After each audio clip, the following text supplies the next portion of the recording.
Hello, hello. Welcome to another exciting edition of The Making of a Nobody.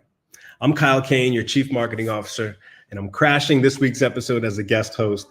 And I apologize for anyone who was expecting someone maybe a little bit more easier on the eyes. Interestingly enough, I just received a text request actually to open up the show with a freestyle rap, but we're actually going to save that one for another day because today we are going to take a closer look at the making of a nobody, a more literal sense through the lens of a lesser known and perhaps less popular perspective. What do I mean by that? Well, we all know there are many ways to become a nobody, right? And for those of you who are still catching up, you can take a quick look at nobodystudios.com/join. We'll take a look at the banner right there. But how is a nobody made? There's no right or wrong answer to this. But if you ask me, similar to how diamonds are made, it's a special recipe of ingredients under intense pressure. And so today in this live, unfiltered, unedited episode, I'll be speaking with none other than our chief nobody, Mark McNally. And today we'll challenge some comments. Mark talked about ugly startups. I have some questions about that. I also want to touch upon a couple of taboo subjects not typically heard in the business sense. And we'll wrap up with some stories that you won't find in ChatGPT and you won't be able to Google. So be sure to stick around for the end to hear that. So without further ado, let's bring on the man, the myth, the legend, Mr. Mark Rally McNally. How are you, Mark? How you doing today? Good, Kyle. How are you, sir? It's fun stuff.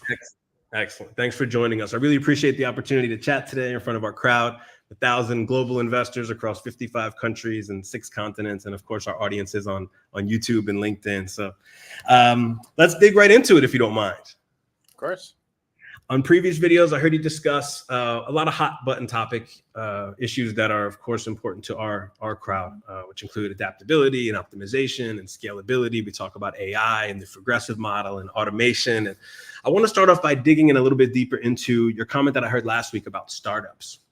Can you explain a little bit more about what you mean by the comment that startups are pretty on the outside, but oftentimes ugly on the inside?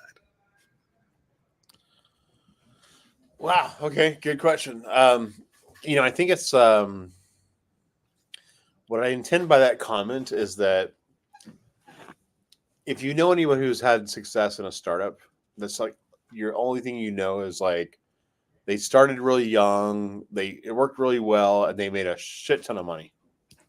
And that's what it looks like on the outside, right? And we're all excited about watching like a Instagram or a Snapchat or a Tesla or a SpaceX. Like those are things that are really exciting to like watch and say, that's what I want to be a part of, right? I think people don't understand there's a few things. First of all, startups do this. They do these like, peaks and valleys. And, when you get a part of those things as very, it's consequential to your own outcome, right? There's people who are part of Google right now who haven't seen a big transformational impact on their wealth, right? Like there's a spot where the company is worth this and it goes, sorry, my camera right. And it goes to this, right? Yeah. People need to understand where they're getting into that spot. But I think what's most important is like, I think on the outside, people just see like, wow, really cool, big idea, made a bunch of money. And what I always tell people is like, it's pretty on the outside. If you think of like the press release, started here and it went really big, right? The reality is that there's a lot of twists and turns, and there's politics, and there's pivots, and there's arguments, and there's fear, and there's doubts, and there's God knows too many times where you don't have the money you need, and you're the last moment before an investor comes through, and like I can't think of a single company that I know of that's gone any success whatsoever that didn't have that. Ditto. And people are like, well, great, but that's different for like a Tesla or a Instagram or a Facebook. It's like, no, not at all. Like I remember Tesla was, they had this very small little, rocket ship little car zooting around the, Silicon Valley in 2005. but they were bankrupt almost. In 2008, gave them $600 million in bailout money that, Chrysler and GM and other people got. And that gave them their springboard into one of the most valuable companies in the platform in the world. So I don't know. I just think that it always looks really beautiful on the outside, but you have to appreciate that when you get under the hood, it's always ugly. But I say ugly with the most affection. Like and I say this to people who think they're here for the ride and it's supposed to look pretty on the inside.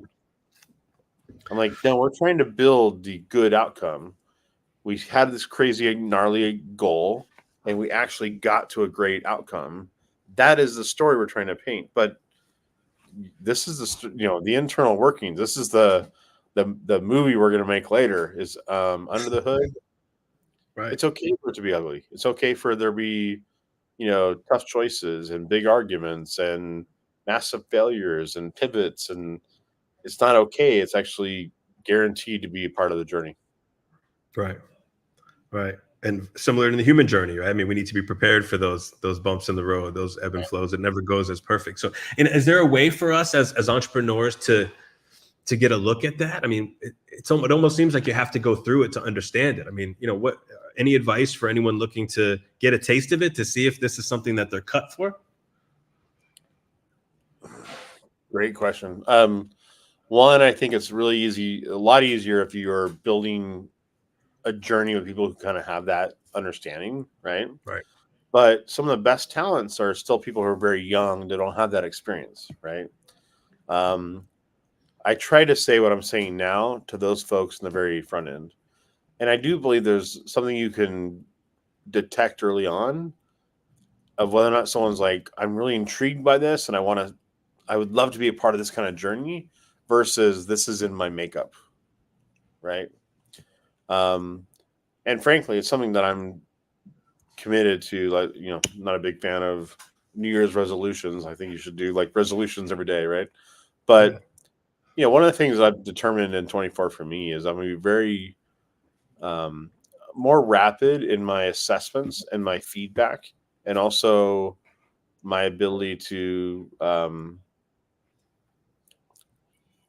cut off relationships or deals that are not working, right? Yeah. It also means that if you have that mentality, then you're also going to be very direct in the front end. This is what's going to be right for you, right?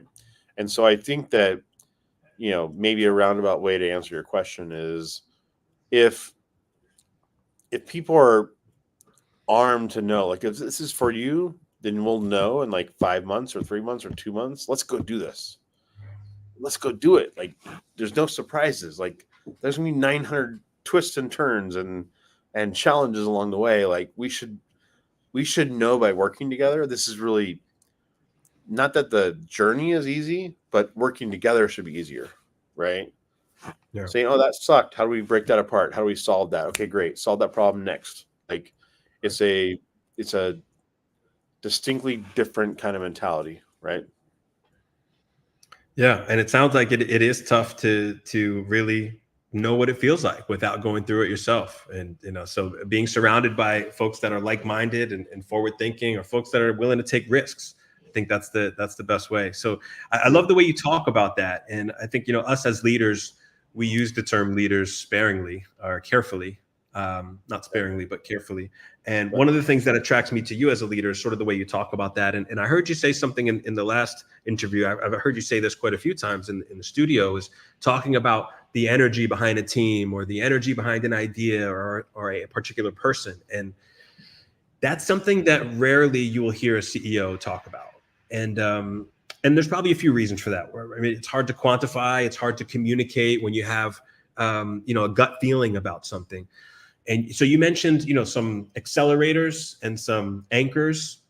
And so just in terms of the context of energetics, I just wanted to learn a little bit more from you about, how you quantify energetics, how you listen to your gut, how you communicate that decision making to your board and to other leaderships. How does that work in your life as an entrepreneur?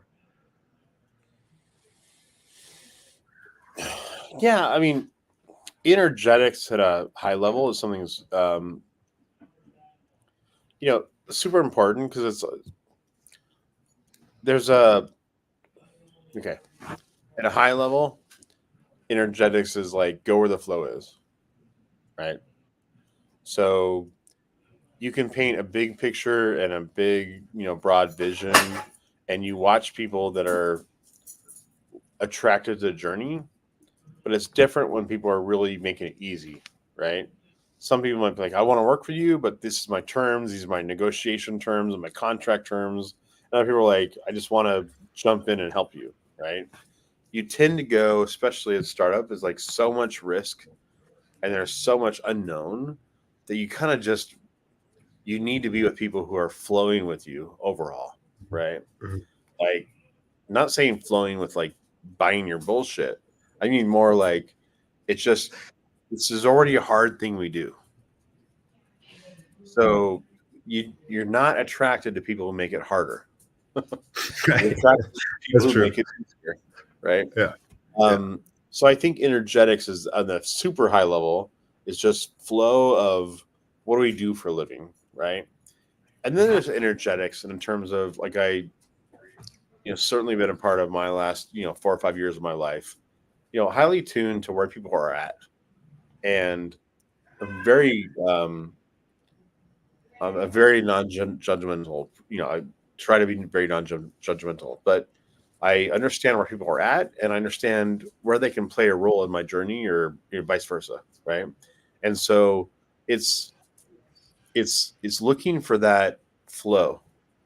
Are we energetically aligned?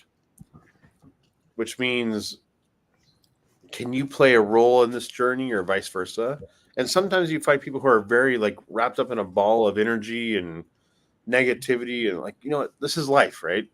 People are like brilliant, but they're going through a divorce, or they're brilliant, but they're hung up on this legal case they had 10 years ago. Like, none of that's wrong. It's all part of the human journey. But Yeah. are they hitting us at this right moment, or vice versa? Because I think when you find that vein, you suddenly take something that's already really hard to do and you make it less hard to do.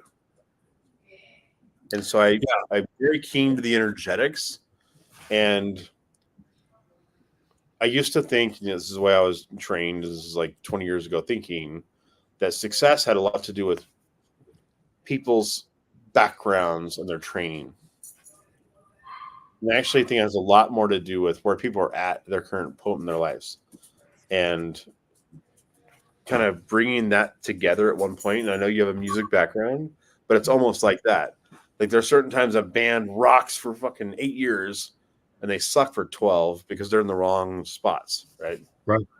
Yeah, that's actually a great point. I mean, that reminds me of one of the mistakes that I made as a marketer in the crowd fund is, I was looking at people that had, finance degrees and 20 years of assets under management. I was looking at them as seasoned investors, and I was looking at someone fresh out of school with no finance education. I was looking at them as the newbies. And what I learned is that it's not about where they are in the traditional sense of their professional journey. It's about where they are in their entrepreneurial life cycle as a venture investor. Someone fresh out of school, even though they don't have 20 years in finance, they're going to get what we're doing easier than someone who has more of a traditional sense in a lot of cases. So very, very interesting that parallel exists. The one part I definitely agree with you on is the momentum and the feeling of the energetics in that sense. But one part that struck me is, when you mentioned that folks that make the journey easier because it's already hard. But on the same hand, as we attract diversity, we look for people that challenge us on the same hand. So it's like, so I'm just wondering, like, when you say, this is, I feel like an energetic anchor. To me, that, like the negativity and things that people that throw roadblocks in front of you instead of solutions, that makes perfect sense. But how do we maybe put some language around quantifying what an energetic accelerator would look like? Something where it really just fits, and like you said, it flows. Like, can you describe something like that, or a time when you felt like you had, like, this is an energetic accelerator, let's move quick on this? Yeah, no, I think it's the absence of the anchors is a big part of it, right? Okay, there you go. It's really this like, but it's a deep appreciation of, like, at least for me, I can tell you from my leadership style, like, I have a complete awareness of everything that's going to hold us back. Nobody's going to bring something up that's going to shock me, And we're like, yeah, I've been thinking about that for like 10 years, right?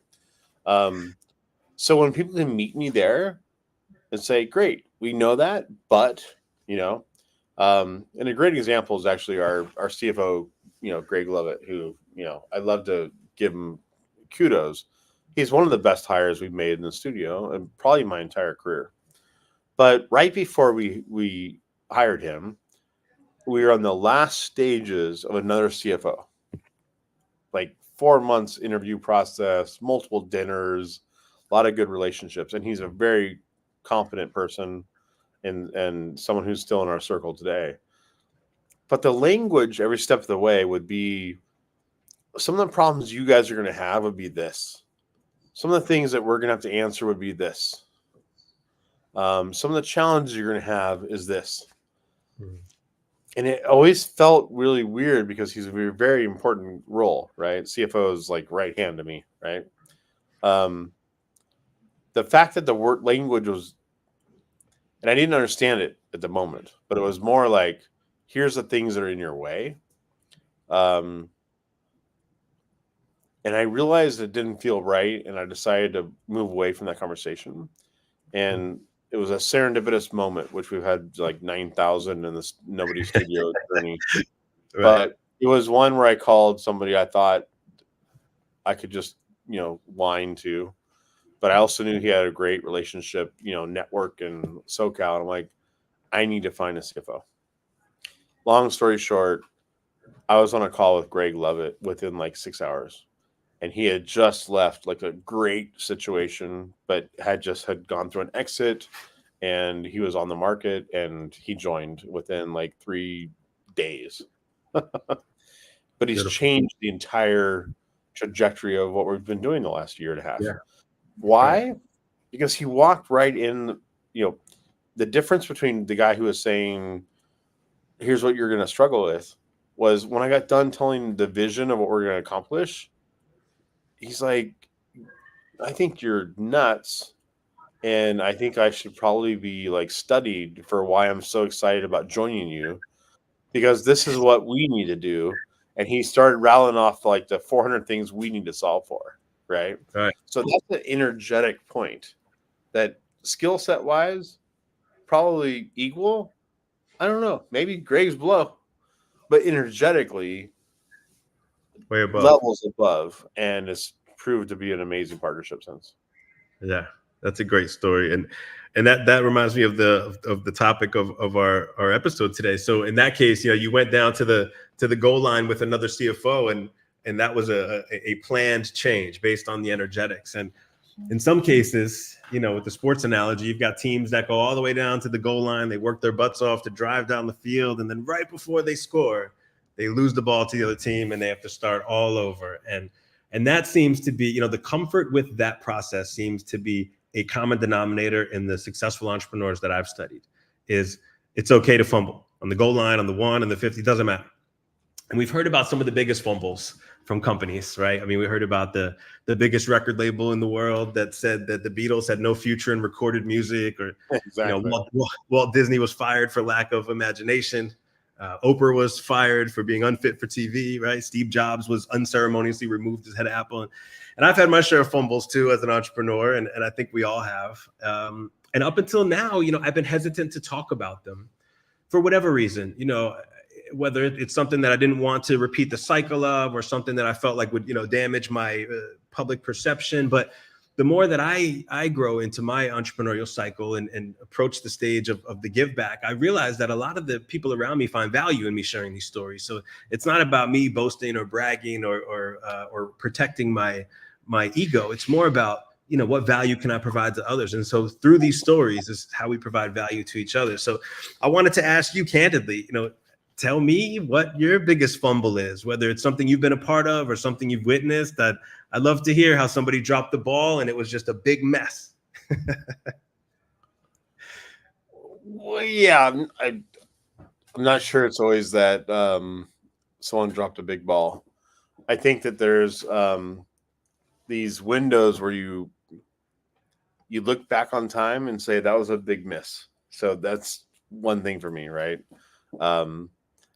I can't think of any like massive crisis moments like in a point. But I can tell you that I can look back at moments in my career where like that was a massive miss. Even though at that moment I thought I was, the smartest guy in the room. I thought I had it figured out. And that's certainly turned into how I try to lead and think today. Are these moments of like, wow, like I really missed that moment, right? And for me, I can say that like I was able to build B2B, e-commerce companies back when that was not a thing in like the late 90s and early 2000s. And I'm a big believer. You'll hear me talk about limiting beliefs quite a bit. Like I want to understand what your limiting beliefs are and how that translates into like you making more mistakes. And at that moment, I was leaving .com 1.0, which was build everything could be internet. Like if you do your best to go back in that moment, because I know you can, but most people can't maybe on this call. But there was a moment where like .com didn't exist, and so people were like, hey, we can do cars.com, and that makes sense, and pets.com. Okay, that makes sense. But there was like carwash.com. Like, I'm going to click a button and someone's going to wash my car. Okay, maybe that can make some sense. But like everything was .com. You just added .com to everything, right?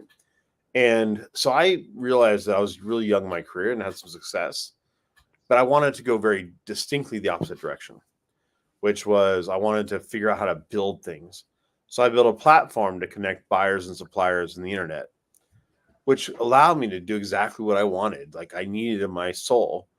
And I spent 8 years building, factories worldwide. It was a technology platform connecting buyers and suppliers, but I got a chance to see real stuff built and shipped and manufactured, and like I can go all day long, right? My point being, my blinders that moment was that if I look at my original business model, I said I was going to do that, but I was going to turn it into an e-commerce website, which didn't really exist in 2003 and 4 when I started this. Right. I didn't do that. I went very B2B focused, and I built a really great network of suppliers and buyers and customers. But I missed an opportunity to build one of the biggest companies that could have ever existed, which was connecting buyers and suppliers on an e-commerce platform. And some of those guys went on to do okay, Alibaba. There's a few companies that went on to, create, hundreds of billions of dollars. And I was. Get around with that? Thank you. So I was right in the mix of it, and I built a company that I also thought was going to be really great, but I missed an opportunity that there's no one better to build what ended up should have been coming, what I was supposed to see. So what I always tell the visionary, which is like, they're so powerful, and yet we have to challenge ourselves. What are we not seeing? Right. Go ahead, Kyle. What's your biggest? Well, like you, I've built about 30 plus brands, and every single one of them, there's been fumbles along the way. Every single one. If I had to pick the biggest fumble, it would have been with my last company. We started off in a small startup, shared office with 3 employees. And after work one day, I met the brand manager for Samsung. She explained to me they were getting crushed by Beats headphones. They were losing like 3% market share a month, and they were really doubling down on these new high quality headphones. They couldn't figure out a way to make it happen. And at the time, I had just come out of my VP role at Universal, and I had a good relationship with some artists. And so I learned about an artist, Katy Perry, who had an idea for a music video called Birthday, where she dresses up as all these different characters. And the label didn't want to pay for it because, all their money was spent on her face. So they didn't want her to cover her face and dress up as anyone else. So long story short, I connected the two. Samsung paid for the deal. And that was really all the money we needed and all the marketing we needed. We did the same thing for Katy Perry and Samsung that we did for Rihanna and Vita Coco, that we did for Kylie Jenner and Daniel Wellington. And at that point, we didn't have to do any marketing. We were ready to really focus on the monetization of our assets. So the opportunity came where Live Nation was selling the rights to Drake's big concert. He was the biggest artist in the world at the time. So we bought the rights to his concert at MetLife Stadium. And typically in the live events business, the first year event is a loss leader for a big second year. you know, by the time the second year comes around, you've cultivated some community, you've proved the experience, and you have some sponsors now, and you have a handle on expenses and projections. So we invested a couple million, we got that right, and we sold out the tickets in 2 weeks. So we were about ready to collect about $6 million. We started spending all the ticket money on hosts and production expenses and really doubling down on the guest experience. And I focused most of my time on risk mitigation. You know, how do we get the money out of the building, certain intervals, and help to protect that money? What I didn't know was the biggest risk was a health risk, that Drake twisted his ankle, and he wrote a note to his fans here, as you can see here. He wrote a note saying that he was going to cancel these dates and everything was going to go back to normal for him in his holistic career as a songwriter. So with that, what I had to figure out to do was look into the contract, see the force majeure clause, and say, okay, well, we're okay. You know, I called my attorney and he said, let's refund all the tickets so there's no class action suit. So at this point, we refunded all the money, and we were waiting for a refund for the purchase of the rights to the show. Well, the promoter was refunded the purchase, and the promoter disappeared. So for us to avoid the class action lawsuit, we had to borrow money. So it's, again, me and my 3 founders. We're trying to figure out, how do we get $6 million to refund ticket money? We borrow a bunch of money from a guy. I'll never forget it. It was late at night on a Hudson Street in New York City. Nice guy, handshake outside. 2 days later, we had the money in the account. I didn't ask many questions. Fast forward, about 4 months later, we finished making the payments to the loan, and I get a phone call, and my partners get a phone call saying, hey, you missed some payments along the way. And we didn't miss any payments. Turns out this was an extortion scheme. It went as far as one of their partners running into my partner's house through the front door, put a gun in his mouth, and took all of his wife's jewelry. And that video was used for a grand jury testimony. And the guy was put in jail. Apparently, he was doing this to about 100 small business owners in New York City. So that was one of the most interesting stories of my career. We barely made it out. And I hope that most entrepreneurs don't have to go through something as drastic as that to learn these lessons. But the point is, there's no one way to make a nobody. And everyone is invited to pull up a seat at this table, no matter what kind of experience you bring. So I want to hit some questions from the crowd. Looks like we have a couple of comments. Let's see. Dave Schultz actually says something that's funny here. It's nice to see you two not in a smoke-filled room. Thanks, Dave. Appreciate that. We have Matthew Davidson here. Matthew talks about you can tell someone will flow with you, not always because of the answer someone provides, but because of the questions they ask. I see this as a practical way of challenging, practical way of challenging, but accelerating. Yeah, I like that, Dave. Very good. And Philip says, thanks, Kyle. Learned a lot from you and Mark, your journey, and appreciate you for your success. Well, thank you, gentlemen and ladies. It was a pleasure. Mark, any last closing comments for today? Yeah, no, I appreciated the share that you did as well. And, you know, some of the comments that came through, like, just, I wish, you know, I'd like to find an environment, to be honest, like, make this better in the future. Like, I think the dialogue is the interaction would be really fun. So, you know, maybe I'll challenge you, Kyle, to think of, like, is there a T-Moan that's, you know, 40 minutes long, and we just talk for 10 and interact back and forth, because I feel like that's I really always enjoy the feedback in the comments.